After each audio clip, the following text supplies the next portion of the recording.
Hey Stuart, welcome to the show. Hey, thanks for having me. Yeah, Uh, it's It's my uh, it's just a long time coming. I yeah, gotta say, yeah. how It. long was the first time you thought of this? I think it was 2018. I think when we Oh first thought about wow. this, I talked to you, and I think life happened in between, and we couldn't do it. And after Yeah. that, the yellow diary shot up like anything, and then you are a busy man. Yeah, that's true. Things have been quite hectic since 2018. hmm Yeah, dude. I feel like so much has gone, so much has happened within Yeah. just the span of 2 years. No, man, it's amazing. I'm very grateful to be in the Yellow Diary, and I'm very grateful to be in the Salvage Audio Collective. Yeah. Yeah. Yeah. And it's a grateful time actually, because I was just thinking to myself right now, when we're recording this, we're in the midst of this pandemic in the world, and some of True. us are very lucky to have like a place to still be able to like do what we want to do, you know. Yeah, it's a privilege, I think, So and I think we should be yeah, grateful for this. Yeah. yeah, I am. I think my first memory of you is from 7 8 years back when you were Whoa. organizing and performing with a Bandstand Revival Project. So I think one evening I was in Malabar Hill and we were just roaming around, me and my friends, and at that time I saw you. I think there anchoring, and a few people were performing. So I think you were the organizer there. So that is the first memory Yeah, which I yeah, have yeah. had. And after that, I think I saw one of your videos, like because I found you really intriguing, and I saw your video. I think in 2012 or so, which was Oh lawyer. wow. I think Oh, okay. yeah, I yeah, remember that one. yeah. Wow, I'm having flashback trauma. So true. And you were the lead vocalist on that song, so it became very special. Usually, you are playing guitar and doing background vocals and everything. Yeah, So yeah. that was an amazing song. I still have that for research of this episode. I was going through Oh that no. flashback again. Oh, okay. Yeah. Yeah, so I mean, Yeah. you have been connected with music from so long time, and you have an eclectic understanding of music, like while working with your own music and also with others' music, like your band and other bands. And you have also like formed this company, Salvage Audio Collective, which is doing big projects as well, like Gully Boy, which was fantastic, and the music was really Yeah. amazing. I congratulate you first for all this which you have achieved, and I think you can start off with a memory where it all began for you. Wow. Well, I feel like music's constantly just been around in my life, and I feel like the universe has kind of pushed me into this direction. I don't know um, if I've ever considered having like one single memory that made it all happen. It was just like a lot of different signs, man. Mm-hmm. You know, being in music has put me in so many different like interesting places. Like I think straight out of college, BMM, I remember I was into photography, Mm-hmm. so I just signed up to shoot some footage with Time Out, and then Time Out sent me on job. What do they call it? Anyways, they sent me on job on site to shoot Joe Satriani in concert. Wow. I was like, whoa! And then I got Wow. to meet him. It was amazing. And then like little things, man. I play basketball, Mm-hmm. and I met the guitar player of the first band while playing basketball, and he was like, "Yo, let's start a band." And I was like, "Cool, Wow. let's start a band, man." It was Tanmay, and it was at the Xavier's basketball court, and we started something relevant straight after that. Wow. So like all the things that I really like, feel like the universe wants me to make music. So Mm-hmm. and even the Bandstand Revival, like that was just a happy accident, you know. Like you were wandering in the Yeah. in Hanging Gardens. I Yeah. was wandering in Hanging Gardens. Oh my God. Yeah. And I saw this lady, Kavita Sharma, who I met this lady after I saw this really beautiful dance, very like folky, lavani kind of dance Right. performance happening Mm-hmm.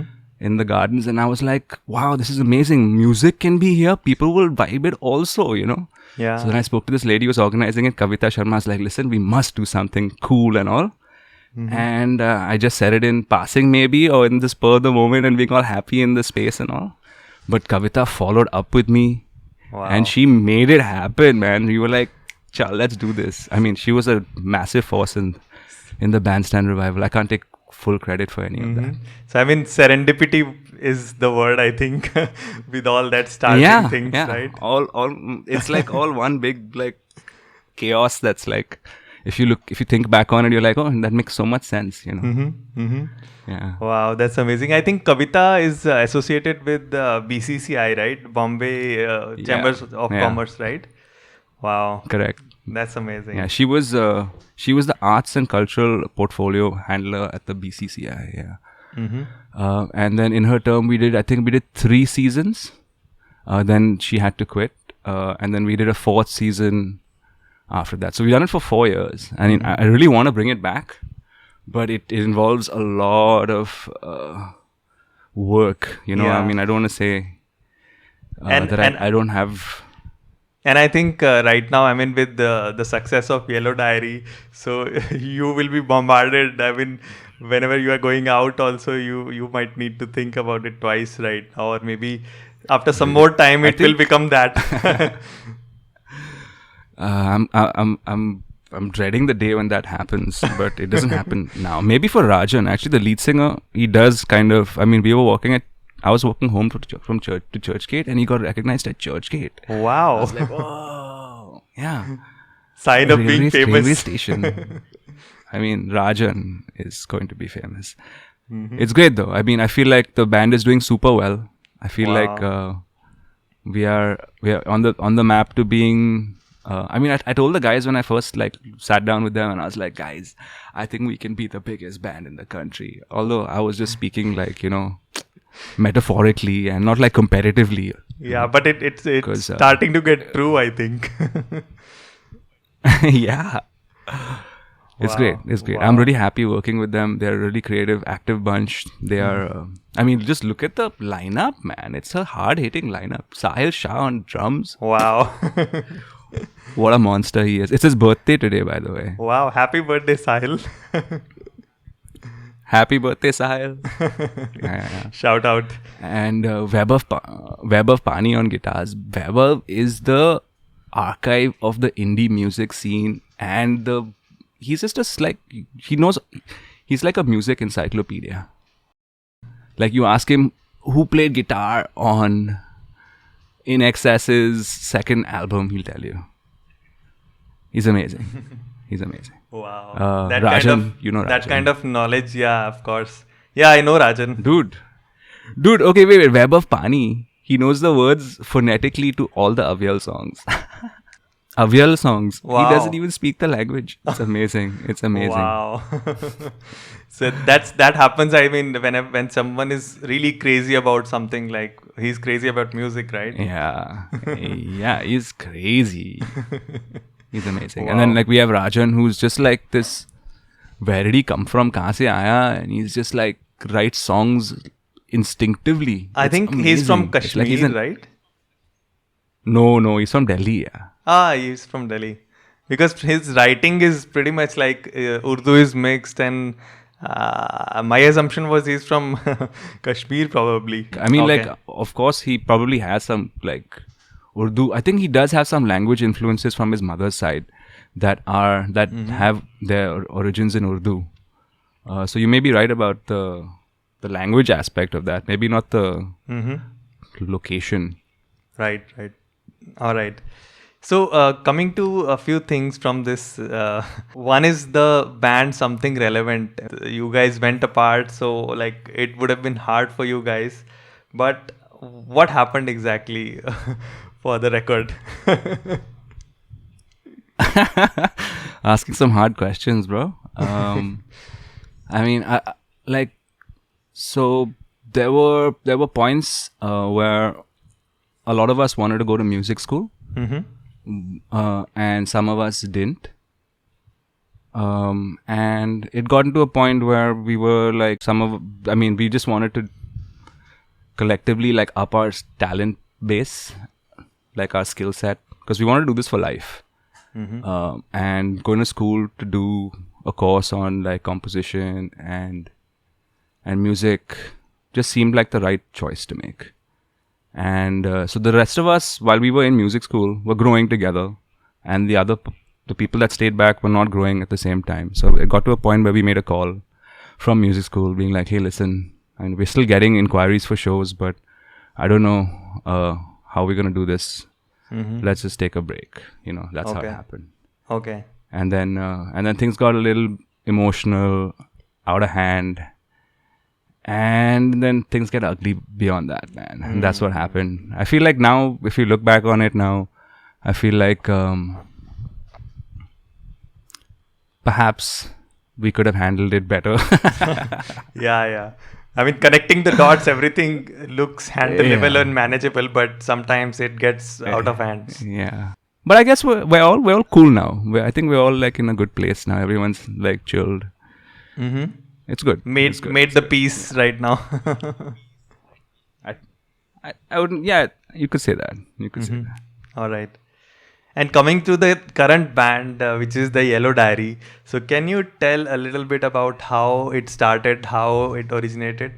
Okay, so it started with Himonshu and Rajan. Mm-hmm. And Rajan actually wanted to get a song produced with Himonshu, with someone else. And then they ended up working together. And they got a good vibe. They wrote Mars together. And while they were writing Mars, Himonshu needed a guitar player for Mars. So he called up Vaibhav Pani. Wow. And Vaibhav was in a conference room at the time. So Vaibhav picked up his call and he's like, "Listen, do you want to play guitars on this track?" And he was like, "Yeah, sure." So Vaibhav came in, laid down some sick guitars. Wow. They even put out that song. And Vaibhav started tweeting it. They did one more. They did Bauri Chori also. Oh. And then they started tweeting it and putting it out there. It's on YouTube. Yeah. I feel like the really old version. Yeah. I'll link that in the show notes. And then Vaibhav started tweeting it to everybody, like all his idols in the music world: Vishal Dadlani, Papon, Raghu Dixit, Wow. Blackstrat Blues, and all of them responded really well. They were like, "Wow, this is great! This is amazing. Keep it up, guys. Keep it up!" And they reshared it and they retweeted it, and then Raghu Dixit forwarded to Vishal Dadlani, and Vishal got super excited. He was like super encouraging. Wow. And then these boys were like, yo, let's take this live. So they called Sahil, because Himonshu and Sahil know each other for like 10 to 15 years now. It's closing on 15. They like to say 15, but it's like 12 actually. Chuddy buddies, kind of.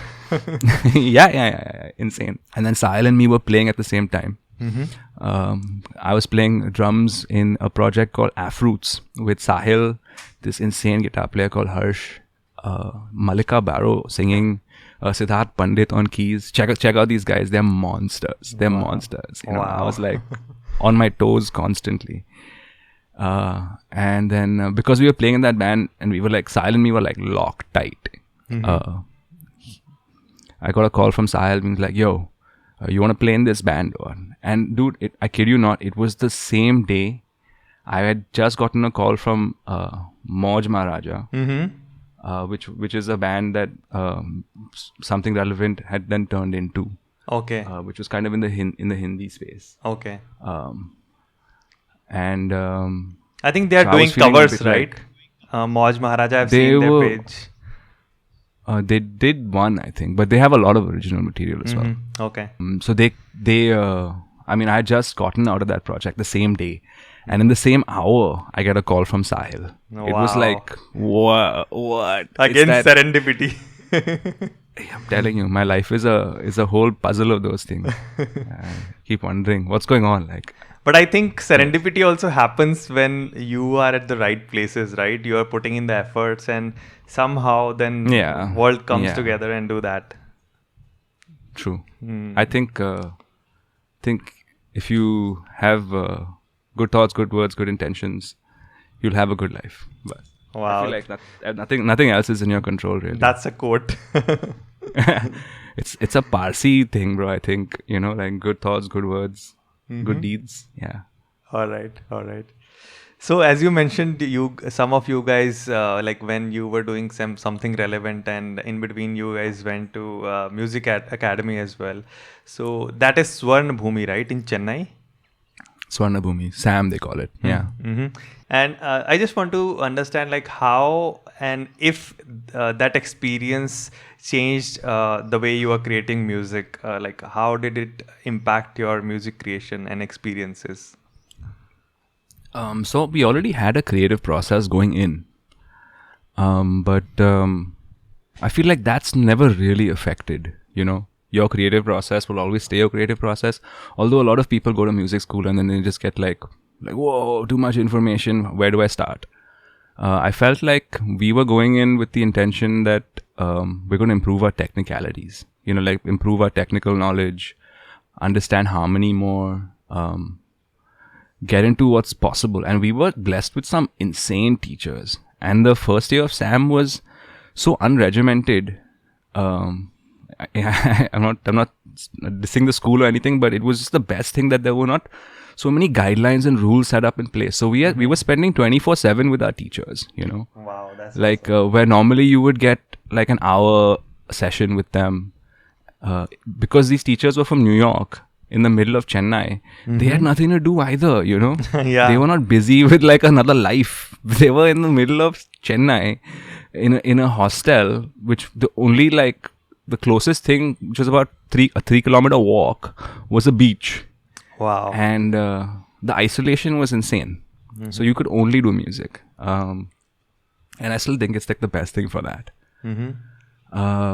So we got Juancho Herrera, who is a New York-based guitar player, but who plays like insane Spanish guitar. He's a lead guitar player of the finest. Like he's amazing.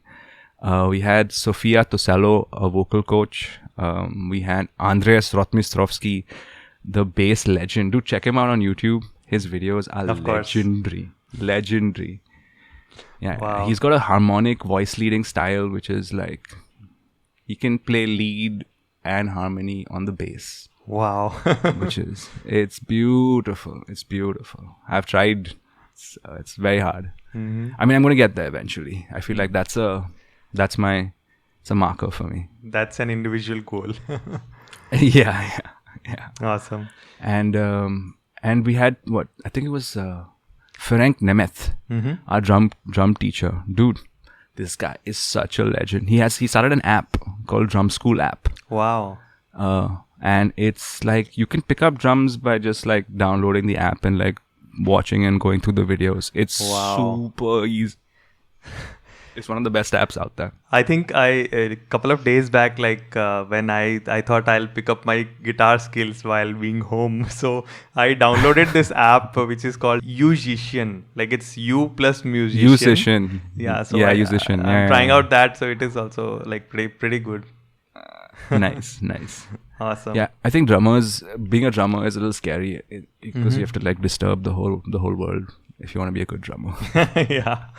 Yeah. And I think when we were discussing, you also mentioned about Rohan Ramanna and Benny Greb. So I think they were also there in the school. Yeah. So in Swarna Bhumi, the world, the salvage world and the studio world kind of happened. Well, I mean, okay, let me start from the beginning. So JJ got us to Sam. JJ he went for a workshop with Benny Greb. And then once Benny Greb was, JJ's mind was like, dude, I'm coming here for sure because this is what he wants to do with his life. He calls us all up and he's like, guys, this is the best thing for us right now. We have to do it. We have to go. We have to do it. And so we all packed our bags, shipped off for a year and like slayed it. I mean, like it was a lot of fun. Experience. It was a year-long experience where we met some amazing people, including Rohan Ramanna. And Rohan was in my school when we were like a lot younger. Yeah. But I didn't know him then. Like I knew of him. I've been to his house a couple of times, but it wasn't like we were like chuds. But in Swarna Bhumi, we became like buds. Pretty tight. Yeah. All right. And post that, we started a cotton press studio. Which was like a really fun thing that we did in Lower Parel, Elphinstone Road Station actually. Now it's called Prabha Devi because the bridge fell. Yeah. Yeah, and I think the first video of with the Yellow Diary, the Sada, I think that was live shot there, right? So I think that popped Yeah, up pretty yeah, well. yeah. It was and we were recording it live also. That's an actual Yeah. recording that we Wow. played. It's quite epic. Wow, that's I think we amazing. have a whole concert of videos that we haven't put up. I think Mm-hmm. we should put it up. That's You should put it up, man. good thinking. Thanks for that idea, man. Wow, it's gonna be like Something from the yeah, memory down the memory lane. something to do also now. So true. I think because we cannot shoot Yeah. like pretty good things right now as we are at home, stuck home. So old Yeah, videos can be taken for the time to editing. rehash them from the vault. Yeah, right. So, Yeah, we got to meet some amazing musicians while we were there also. mhm. Like being part of the studio, we ran into Jack Stedman. You know, Jack Stedman is from Bombay Bicycle Club. So he recorded a month there. He actually stayed in JJ's house Wow. while he was in Bombay because he didn't have a place to stay. And then we had Mute Math. That was cool. Mm-hmm. Ed Sheeran came to record. Wow. I wasn't there that This day. is I wasn't amazing. there that day. No. I didn't know that. Yeah. Yeah, it was fun. It was fun being in Cotton Press Studio. It got flooded one monsoon, and then that was that. Okay, so it's not in running state right now, or are you No, guys going no. to get it up again? No, I don't No. think that's gonna happen. Okay. So moving forward with another question, I think the Yellow Diary is sort of a group where you guys gel up pretty well, and I think they are the people you love also, like to work personally. And I just want to know, how do you find the people you actually connect with? Any advice on that? I feel like there's a certain frequency that people resonate at. Like I'm of a certain like energy level, certain wavelength which when I'm speaking to people that understand my wavelength, they reciprocate that, and we resonate in a certain way. Right. So I feel like the people that I'm with right now are resonating on a similar frequency as me. They want to do the same things as me. They want to make a similar kind of change in the world, and our intentions are aligned. Mm-hmm. So I feel like if you have that kind of motivations, you'll find people who want to do the same thing as you. I mean, I feel that it's pretty basic actually. You've spoken the right thing. I think intention is the thing which you should carry, and if your intention is getting aligned with some other people, they will come to you automatically. Exactly, it happens magically then, and then you think, oh shit, how did this happen, man? You put it out and you got it. It's like pretty simple. Yeah. And how do you find like what kind of music you want to make? Is there any specific territory you want to go to, or like with the band and personally as well? Or I mean, with the band, of course, there is a pattern which is there, and you have to go that path. But individually also, how do you do that? I don't know if there's like a pattern with anything with creativity. Like I feel like ideas can come from anywhere, but. True. If it's like from a work point of view, like with Salvage Audio, you do get confines. You get confined to a certain idea or a vision of a director that you're collaborating with.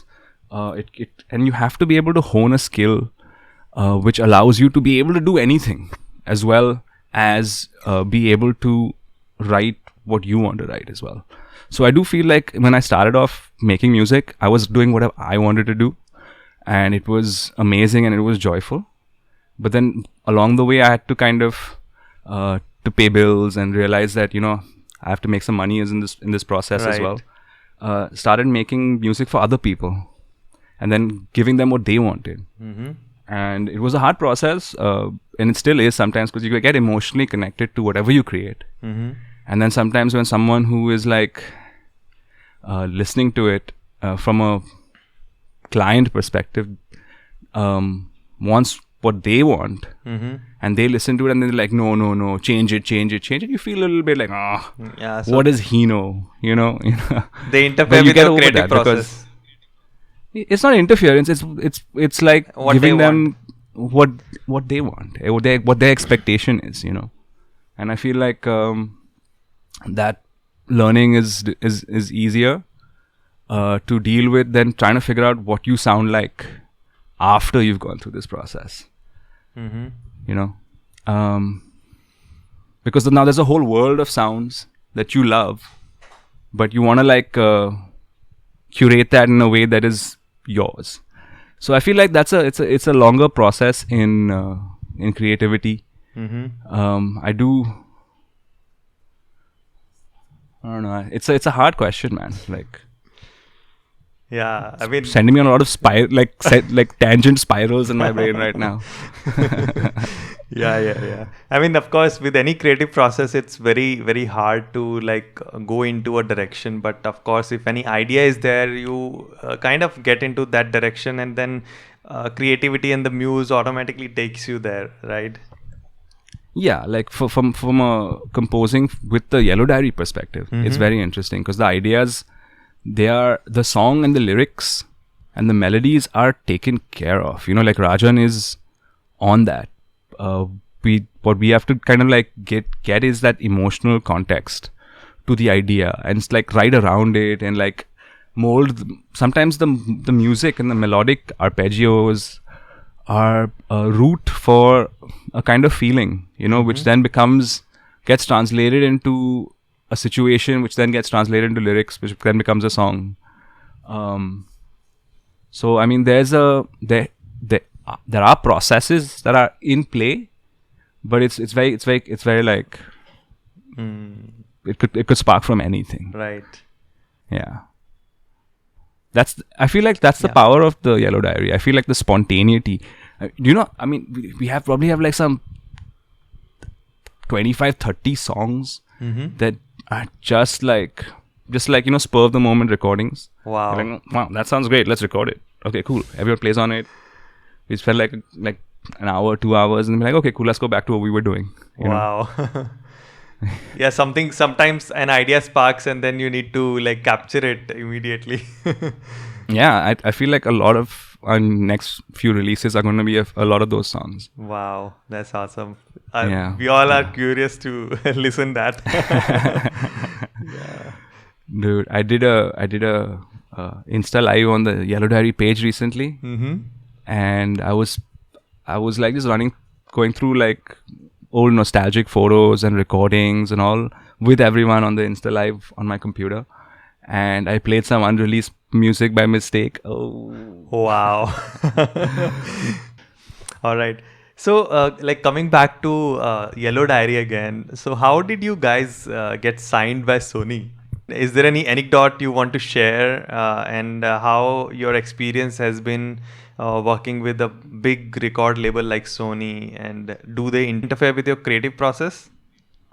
Well, I feel like again it was a very serendipitous like happening again, because like there was a momentum that was happening already when we were making the music. It was a very unsaid momentum that, I mean, Vishal likes this. He had a record label that he wanted to launch, so there were already talks of being signed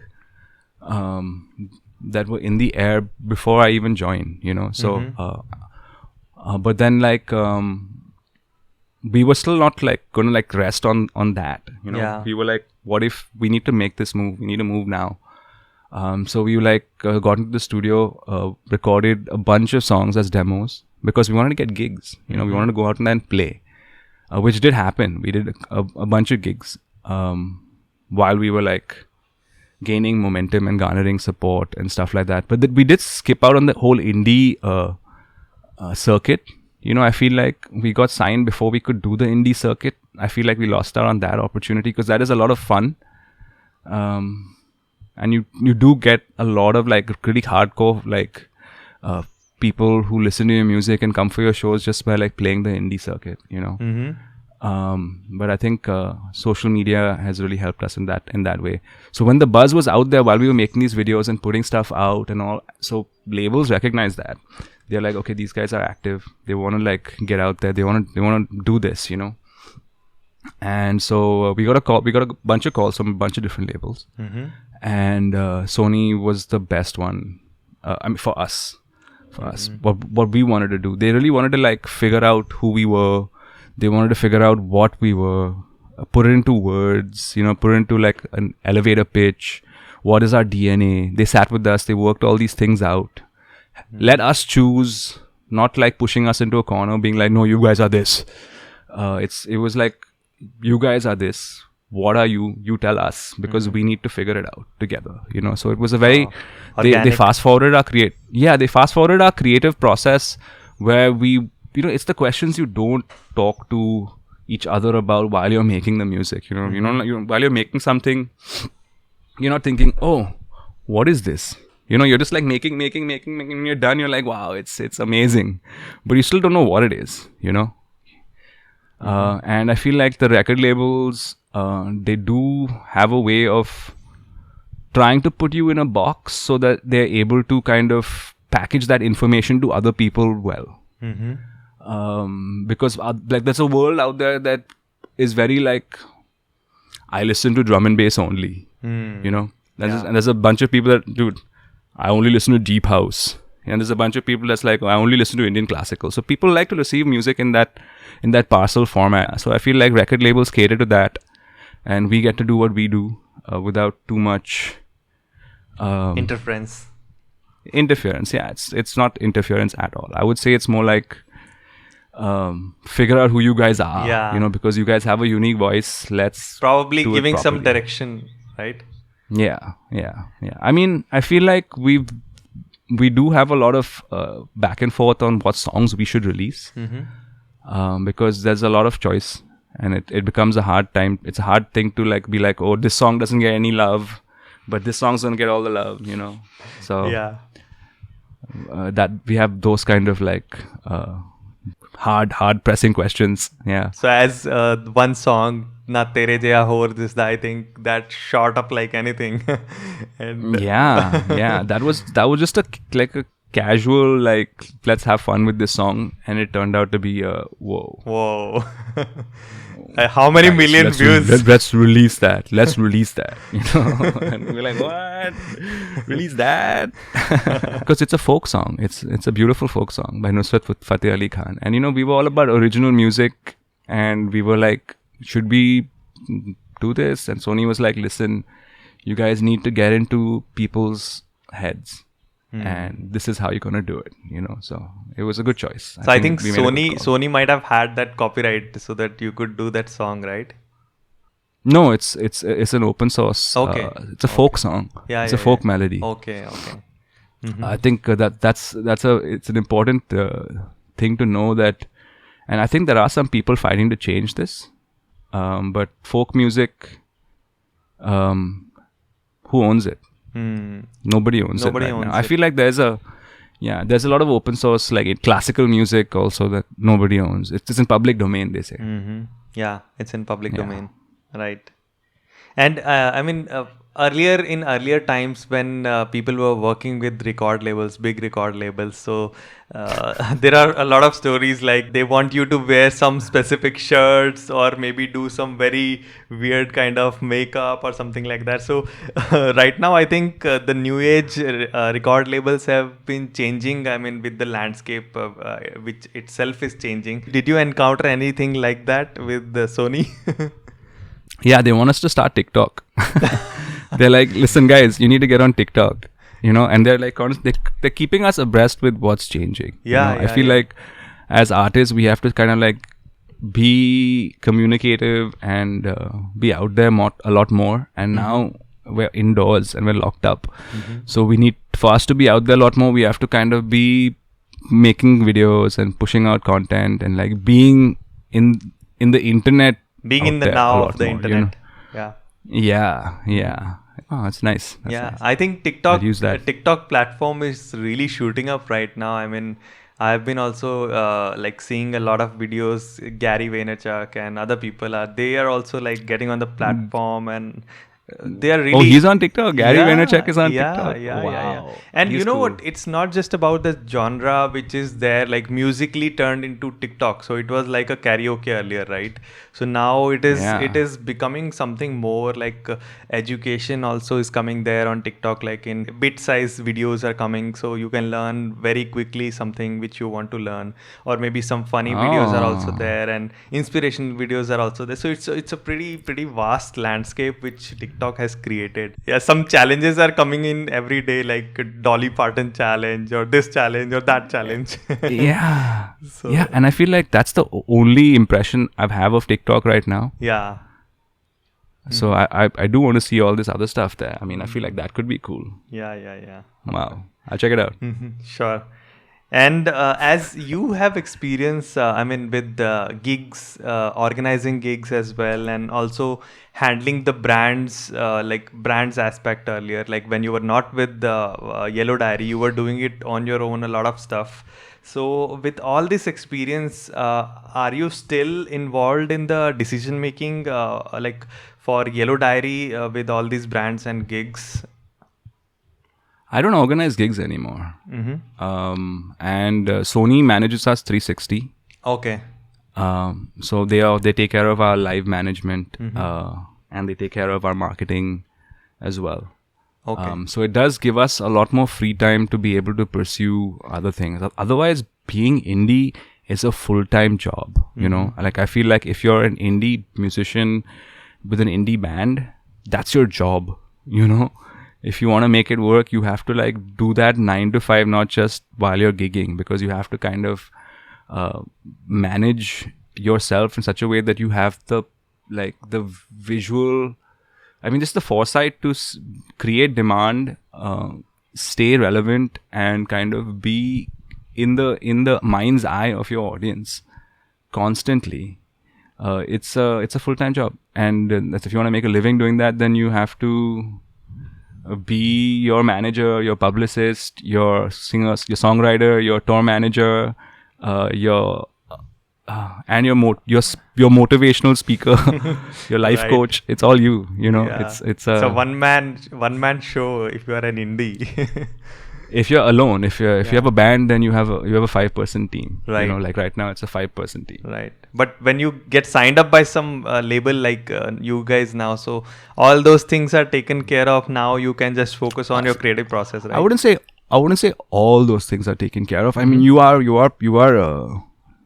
making decisions and you are choosing certain things as well. Yeah. But a lot of the stress about where you want to go, who you want to be, what you want to do, it still lies with you, because Sony is also looking out for Sony. Right. You know, a label is looking out for its label. You, as an artist, you have to look out for yourself. You don't want to be put into a compromising situation just because you were like, yeah, we'll do it. I mean, you're our manager. No, it's like we are very Involved in the is very decision much making. the Yellow Diary. We know who we are. You know, and there's things we will do, there's things we want to, because it's like that's not us. Yeah. So you need to maintain that brand image as well for the band, right?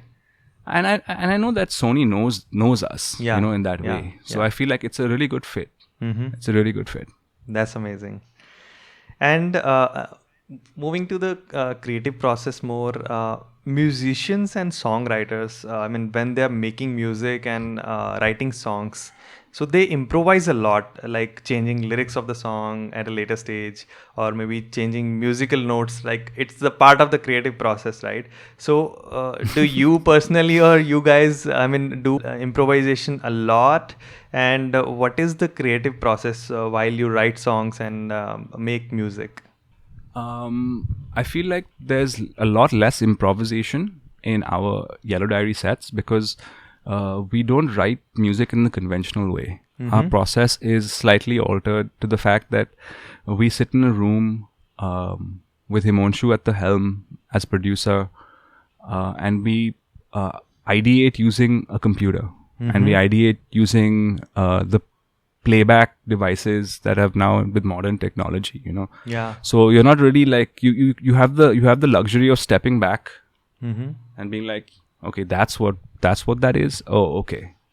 you know. And like when you're in a conventional room with all like with the other bands that I've worked with, like Something Relevant, or you know, or you're always in the room, and whatever you play and feels right in that moment becomes the song.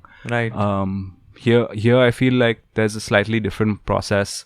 It's a lot more attuned to making records, and it's slightly different. I feel like that process, all of us kind of like ideating together, it's amazing, because sometimes you'll end up finding that a lot of parts that we write on our instrument are other instrument parts. You know, like I'll be playing a guitar part, Weber will be playing a keyboard part sometimes, and then sometimes all we have to do is just exchange those ideas and be like, okay, you play this, I'll play this, and then it just it works. Wow. You know, it's because we're all writing together. We're writing using our instruments, slamming it on Logic Pro at the moment, and just like going. Although we are trying to like upgrade the creative process a little bit, because it is very linear at the moment. Yeah. And I do feel like we can delineate that a little bit and have like multiple setups, but that requires more space. You know, like I feel like space, the luxury of space and a bigger studio environment is what the Yellow Diary needs. Soon, my man. Touch wood. Yeah. And I mean, as you already mentioned, this is a different kind of rehearsal format you guys have chosen, and the template. So, I mean, is it like some people can come in at later stage also, and while Himanshu creates the framework, and then probably asks Stuart to come in and like do the guitars for some part, and then at some other time some other guy can come in. So is it like that, or is it like all together you guys are there and then you make this happen? When we're writing, it's like that.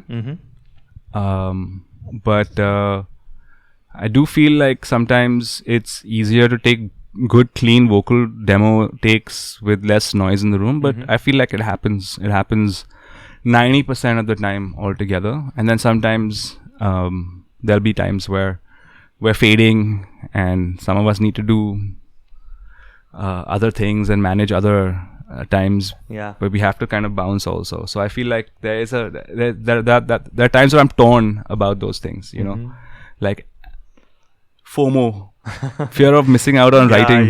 You know, it's a real thing. It's a real thing. True. Awesome.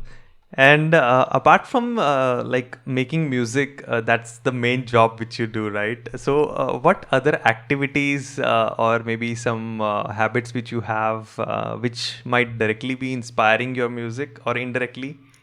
Any things like reading or maybe some other things? I have this book that I read a while ago, actually, called Where's that book? I have it here. Okay, it's called The Artist's Way by Julia Cameron. The Artist's Way, okay? And in this book, there's like a bunch of exercises. It's a workbook, okay? It's like really like self-help 101 type of things, but it's really good. It works. You sort of like stay to it. And there's two exercises in this book. It's called the first one is called Morning Pages, and the second one is called Artist Dates. And in Morning Pages, you wake up and you just write pages of whatever's on your mind. Like just get that brain, the monkey mind, like get it out. Get it out. Yeah. So just write whatever that's like was like dreams, whatever you think. 3 pages. Yeah. Finish it off. Yeah. And then go about your day. And you feel a lot lighter. You feel like more present because you're not like bubbling about something that's happened. Yeah. And then I do this other thing called Artist Dates, which is the second thing, where I indulge myself in whatever my brain's thinking, like whatever. Just if I want to watch a manga movie, I'll do it. I'll watch 2-3 hours of Miyazaki films and just like binge on that, you know? Yeah. Non-stop. And be like completely in awe of it. And like it's just like, absorb yourself in something else. Yeah. Other than your craft. Your craft. You know? Yeah, true. Yeah. That's awesome. So do that on regular. Everyone should. Yeah. Of course. I mean, as I do writing. I mean, I on the blog, so I also do something similar, like go out on a date with myself, like probably somewhere where I've not been before, and I come across a lot of different things and different perspectives. So that helps out a lot in writing process, and like some for creating videos as well, as I do YouTube also nowadays. So it helps out a lot in those Nice. ways indirectly. Yeah. It is such a good exercise, man. Mm-hmm. Like, where do you go, like, for your dates? Sometimes I go to trails in the mountains, or Oh sometimes wow, okay. sometimes I go to just South Bombay place anywhere, probably in the night. Maybe go when not much crowd is there. Right now, due to Bro, COVID situation, we are not able to go anywhere. But of course, in the earlier times, in the night, I will go I, out. I'll, Yeah. I'll send you some videos of South Bombay Wow. in the Sure, night sure. time. Sure. Okay. And moving further to the questions, what software do you use? As you have mentioned, Logic Pro. Any other software which you use to make your music? Because there are a lot of angles to it. So, are there any specific apps which you use for music, and are there any apps you use for personal productivity as well? So there are like powered plugins that I've started using recently. There's this thing called the UAD plugins, Universal Audio. They make these really nice plugins that are just amazing, and they make this separate device called a satellite, which is sitting right here on my desktop, which takes the processing power of those plugins and has a standalone device for them. Wow. So you can really really go all aboard with like processing without like your CPU getting overloaded. So that's been a real blessing for me this year in the music making process, because my CPU tends to kind of, I don't know, get choco-blocked and it always need more Yeah. processing. So this is like really raise the ceiling on that a little bit. So I'm quite happy. I say get the Sound Toys bundle. Everyone should have it. That I use that a lot in the process. Logic, I mean, Logic's great. Use Ableton for live. Ableton is really good and stable, and it does not fail in a live environment. So it's really like trustworthy. Yeah. I mean, done bunch of tours with it. Thumbs up to Ableton. Wow. I've heard a lot I mean, I about feel like Ableton that's- Live. Yeah. Yeah. And then I feel like Pro Tools is now the new frontier, because like a lot of mixing, a lot of the actual editing, post creativity happens in the industry mostly on Pro Tools. Although Pro Tools is really like messing it up of late with their limited track count, but I won't get into that. A few other plugins that you want to like get with are the Oak Sound plugin. I slap this on everything now. It's Oak called Sound Soothe. plugin. Oak Sound. It's OEKSOUND, and the plugin's Okay. called Soothe. SOOTHE. Okay. Everyone should check that out. I'll put that in the links. Please do. Yeah. Please yeah, do. Yeah. Of course. And any personal productivity apps which you use apart from the music ones? I don't think I would consider myself a very productive human being. I'd have downloaded a bunch of apps that none of them have worked. All right. Yeah. I feel like having deadlines is a good productivity exercise. You know, like if I put my mind or set a time to do something by, I should do it by then. Otherwise, I will be disappointed in myself. Yeah, I think that this is a rule. I forgot the name of that scientist who put it. That as soon as your deadline is coming closer and closer, you start working hard on that, and then you try to finish before it. Yeah. Yeah. It's very like, even if it's not a real deadline, you know. Yeah. Okay. So, coming to some fireside questions I have to ask you. Oh. Yeah. Okay. So, the number one thing is, what is your favorite movie or movies which you have seen in your lifetime, or maybe right now in some past days? I like, I mean, I haven't seen my favorite movie in a long time, but I'm pretty sure I know. I think it's Forrest Gump. Forrest Gump. Yeah. Yeah, I love that movie. Yeah, because like whatever he is going through, you know, he always has such a cheerful disposition that it just seems okay. And he goes through some really difficult scenarios, you know. Yeah. But he's always like upbeat about it, and he ends up being quite well off, happy, gets what he wants in the end, Yeah. and that's what life should be like. Being chilled. Yeah, bittersweet, but like eventually you'll get Yeah. what you want. Yeah. Mm-hmm. Awesome. And the next one is, what under 5,000 rupees purchase you have made recently, which made your life joyful? Wow, that's a good question. Just looking around. Yeah, I'm seeing that. I'll show you. Yeah.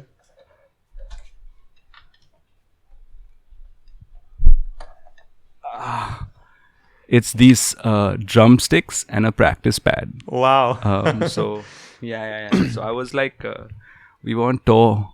We were going on tour constantly, and we had these really weird hours, and it was just like really harrowing, waiting in airports and waiting in like cars and just waiting. It's a lot of waiting, you know, like to get to somewhere. So I was like, I need to do something with my hands. I need to like just let go of all Let this go. like anxious energy of waiting, you know. Yeah. So I bought this. It was like, I think it's 800 for the pads, and I think it's like 500 for the sticks. So when you're waiting, like, Yeah, it's great. It's like, and you have one of the best drummers around yeah, giving you pointers on technique. of course. So I was like, I'm getting there. Can you hear that? Yeah, I can. That's good technique. Awesome. And moving to the next question, mention a person who you think is successful according to you, from your perspective, and why. Oh, wow. It's a tough question. I mean, like, how do you measure success? Like, I don't know. I feel like Quincy Jones. Quincy Jones. Wow. Yeah, like he's worked with everybody. Mm-hmm. He's like in his 90s now, and he's still a party animal, man. Like, you know, he's like always like hanging out with the musicians. It's cool. He's worked with Frank Sinatra. Mm-hmm. He's worked with Michael Jackson. He Wow. wrote a bazillion plays. I mean, he's proper like a legitimate legend. Awesome. And yeah, how many Grammys? He's got like 26 Grammys or something like that. Wow. Yeah. Also, Jacob Collier. I feel like Mm-hmm. I don't know, but maybe not for this answer. But like, I think he's gonna be a next legend. So I feel Next like, legend. yeah. He's amazing.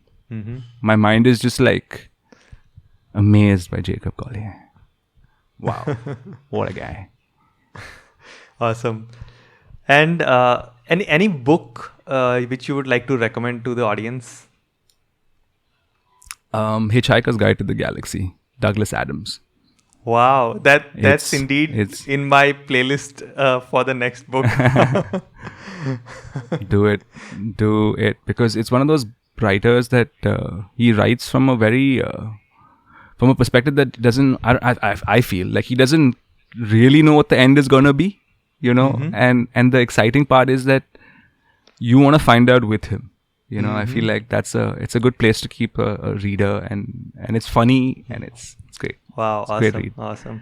And one thing which you would like to change about yourself? Just one thing. So hard. The top of the list.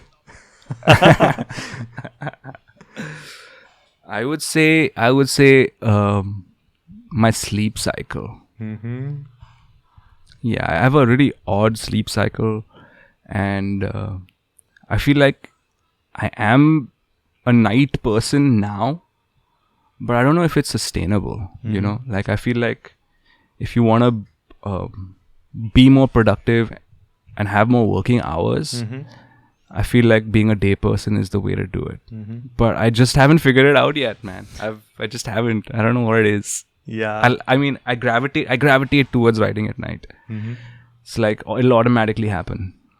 I'm just have to just like break that nasty habit. That's what I would change. All right. And what is your favorite music apart from your own music or the bands you have worked with? Any favorite song or music? Anything? I really like listening to favorite songs. Damn, that's like impossible. But I listening to like Antibalas of late. They're this Afrobeat group, and they make some really tight jungle music. I don't want to say jungle. It's like African music, Afrobeat. It's like I mean, I'm not gonna do it. Yeah, but it's really good. It's really groovy. Yeah, you remind me I like of funk. You remind me of one song which the porters of Kilimanjaro, the mountain. When you get the porters from there, when you go to the base to go to Kilimanjaro, so there porters sing a song that is very much like very similar to the groovy beat you are defining. Oh, nice. I'll share a video. I'll of check that. it out. Yeah. Please do. Yeah. And no, I'm just thinking like from a musical point of view. You ask these hard questions. My brain is going to take some while to process them. I have been listening to a lot of Ketranada. Like his low end theory is amazing. Like the low end on those tracks. Listen to this album called 99.9% by Ketranada. There's a song in there called Light Spots. Oh, I'll check it out. Epic. Yeah, do check it out. Yeah, sure. I'll put the link also in the show notes so that people can check it out easily. Oh, they should. They should. Yeah. And what advice you would like to give to your 20 years old self? Oh, I would tell him to be a little bit more patient with people. Be careful with your words, because the tone and how you say things does really affect how people feel.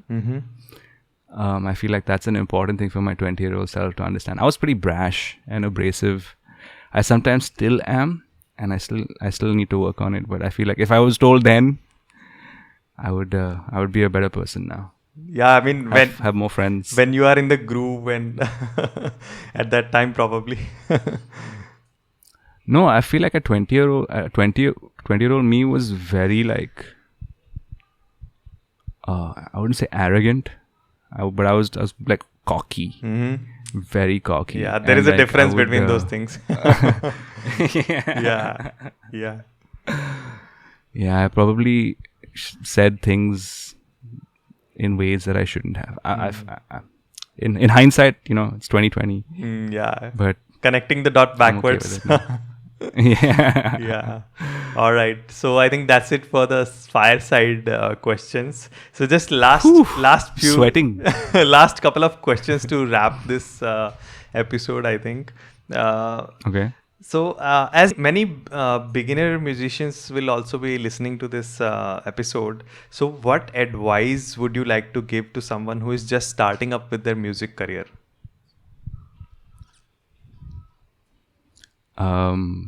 If you're a musician, your career is not going to take off like a traditional career. It's going to be very slow in the beginning. It's going to be very hard in the beginning. There's not going to be any money in the beginning. So you have to really prepare yourself for that realization that if you're doing this for the money, then you're probably in the wrong business. And if you practice anything, you can do it. So just put your mind to it, and I think do what you love. Enjoy it. Yeah, exactly. Awesome. So, coming to the last question, I think I've taken almost an hour of your time. So, so the last question is, what are your goals or new challenges which you are looking forward to for in foreseeable future, individually and from the band perspective? I think from the band perspective, we just want to release more music. Mm-hmm. I think we just want to put out more of ourselves into the world, and just kind of like have more people listen to our stuff by constantly like putting out new music, playing in different places, hopefully playing in different countries. I mean, touch wood, let's see if that happens. Yeah. I mean, like spreading the music. Yeah. You know, I feel like Yeah. when people come to our concerts and sing our songs back to us, man, you get goosebumps everywhere. It's like it's a very powerful feeling. Dream come true kind of feeling. Yeah. And from a personal point of view, I feel like I want to start being a bit more, I don't know, like channeling my skill set a little bit more in tune with the work I'm doing. Like I feel like I'm still kind of learning how to do a lot of the things, like from a background score, from a cinema perspective, because I feel like I'm doing that kind of instinctively, and it's not really maybe not the right way. But I mean, I guess there's no real right way, but I do want to figure and hone those skills a little bit in the future. Awesome. Maybe write some songs. Yeah, new songs. We are waiting for that. Everybody is. Wow. So it was great talking to you, Stuart. What is the best medium for people to reach you? I feel like Instagram seems to be the one I spend the most time on. Maybe TikTok also coming in. Yeah, why not? Let's see. I mean, let me figure that out first. I don't know what I'm gonna do there. Yeah, man, you should start recording some music videos at home right now. I think. I just put up one actually on Instagram. I loved that. Dude, it's the video aspect took me so long to figure out, because if you don't get the right formatting on your export, yeah, Instagram just doesn't upload it, and I was like scratching my head for like a day trying to figure that out only. It was like, yeah, it's a bit cumbersome, like with all those formats. Yeah, and yeah, and I'm pretty like well abreast with all the Apple ProRes, H.624, yeah, DSLR, so how many frames per second. Learn it now. The hard way. The hard way. Right. Yeah. All right. So all the good stuff from this episode and all the links I'll be sharing in the show notes of this episode. And thanks, man, for sharing your journey and the amazing experiences. And thanks for coming on the show. Thanks for having me, man. 2 years in the waiting. Finally, I think it's worth it. More than that. Yeah, your persistence paid off. Thanks so much for having me, man. Thank you and welcome.